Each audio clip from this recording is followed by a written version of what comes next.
மாஞ்சோலை தேயிலை தோட்ட தொழிலாளர்களின் வீடுகளுக்கு சென்று தேசிய மனித உரிமைகள் ஆணைய அதிகாரிகள் நேரில் விசாரணை நடத்தி வருகின்றனர். இதுகுறித்த கூடுதல் தகவல்களை எமது செய்தியாளர் செல்வராஜிடம் கேட்கலாம். செல்வராஜ், தற்போதைய கள நிலவரம் என்ன, பதிவு செய்யலாம்?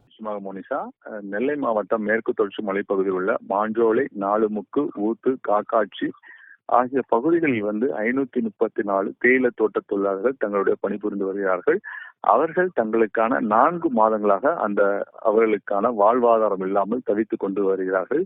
இந்த நிலையில் அவர்களுக்கான தேயிலை தோட்டம் பறிப்பு தொழிலும் இல்லாத காரணத்தினால தற்போது இங்கு பல்வேறு நெருக்கடிகளையும் பிபிடிசி நிறுவனம் மற்றும் தமிழக அரசு என்பது செய்து வருவதாக தேசிய மனித உரிமை ஆணையத்திடம் புகார் தெரிவித்துள்ளனர். இதன் பேரில் தேசிய மனித உரிமை ஆணையத்தில் இருந்து குழுவினர் நேரடியாக இன்று காலையில் நெல்லை மாவட்ட ஆட்சித்தலைவரை சந்தித்துவிட்டு இன்று மாலையில் நேரடியாக மாஞ்சோலை பகுதிக்கு நேரடியாக கிட்டத்தட்ட அந்த 534 பேரும் தனித்தனியாக தங்களுடைய மனுக்களை அவரிடம் ஒப்படைத்தனர். அந்த மனுக்கள் தொடர்பாக தற்போது தேசிய மனித உரிமை ஆணைய குழுவின் ரவி சிங் என்பவர் தலைமையில அந்த விசாரணை என்பது மேற்கொள்ளப்பட்டு வருகின்றன. அந்த விசாரணையில் அவர் ஏற்கனவே வரும்போது நேரடியாக அங்குள்ள கோவில்கள் கிட்டத்தட்ட 4 தலைமுறையாக இதே பகுதியில் வசித்து வருவதாகவும் தங்களை இங்கிருந்து வெளியேற்றுவதற்காக அரசு நடவடிக்கை எடுத்து வருவதை தொடர்பாக அவர்கள் புகாரை தொடர்ந்து நேரடியாக அவர்கள் வழிபாடு செய்கின்ற கோவில்கள் மற்றும் அவர்கள் இருக்கின்ற அந்த குடியிருப்பு பகுதியிலும் நேரடியாக சென்று தங்கள் ஆய்வுகளை மேற்கொண்டார். அதன் பிறகு அங்கு அந்த குழுவினர் நேரடியாக இன்று கிட்டத்தட்ட மாஞ்சோலை பகுதியில் சுமார் 2.5 மணி நேரத்துக்கும் மேலாக ஒவ்வொருவர்களும் தனித்தனியாக அந்த புகார் அளித்தவர்களை நேரடியாக அழைத்து தங்கள் விசாரணைகளை மேற்கொண்டு வருகிறார்கள்.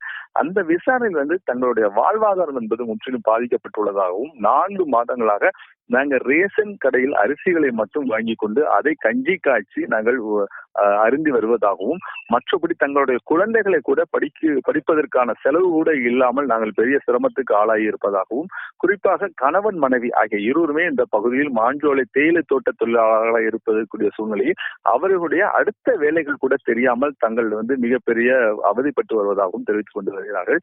இந்த நிலையில் கிட்டத்தட்ட இதுவரை அவர்கள் கொடுத்த மனுக்கள் அனைத்துமே அந்த தேசிய மனித உரிமை ஆணையம் என்பது விசாரணைகளை மேற்கொள்ளப்பட்டு வருகிறது. நாளையும் இதே போன்ற நாலுமுக்கு, ஊத்து, காக்காட்சி ஆகிய பகுதிகளில் நேரடியாக சென்று தங்களுடைய மக்களிடம் இந்த விசாரணைகளை நடத்த உள்ளனர்.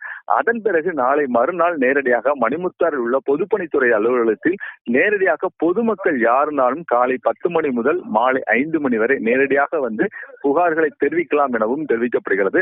அதன் பிறகு இந்த புகாரின் பேரில் நாளை கிட்டத்தட்ட 4வது நாளாக நேரடியாக நெல்லை மாவட்ட ஆட்சித்தலைவரை சந்தித்து இந்த பொதுமக்கள் தங்களுடைய கொடுத்த புகார்களின் பேரில் அந்த புகார் தொடர்பாக அவர் மாவட்ட ஆட்சித்தலைவர் விளக்கம் கேட்கவும் இந்த தேசிய மனித உரிமை ஆணையம் தங்களுடைய முயற்சிகளை செய்து கொண்டு வருகிறது. இந்த சம்பவத்தை தொடர்ந்து கிட்டத்தட்ட 2.5 மணி நேரத்துக்கும் மேலாக தற்போது ஒவ்வொருவர்களையும் நேரடியாக அழைத்து அவர்கள் அளிக்கக்கூடிய விசாரணையின் வாக்குமூலங்கள் அனைத்துமே அவர்கள் பதிவு செய்யப்பட்டு வருகிறது. ஏன்னா வீடியோ மற்றும் அவர்கள் சொல்லக்கூடிய ஒவ்வொன்றையும் லேப்டாப்புகள் மூலமாகவும் அவர்கள் பதிவு செய்யப்பட்டு வருகிற சூழ்நிலை தான் தற்போது நடைபெற்றுக் கொண்டு வருகிறது. இந்த விசாரணை என்பது 4 நாட்களாக செல்லும் எனவும் கூறப்படுகிறது. மோனிஷா, செல்வராஜ், விரிவான தகவல்களை பதிவு செய்தமைக்கு நன்றி.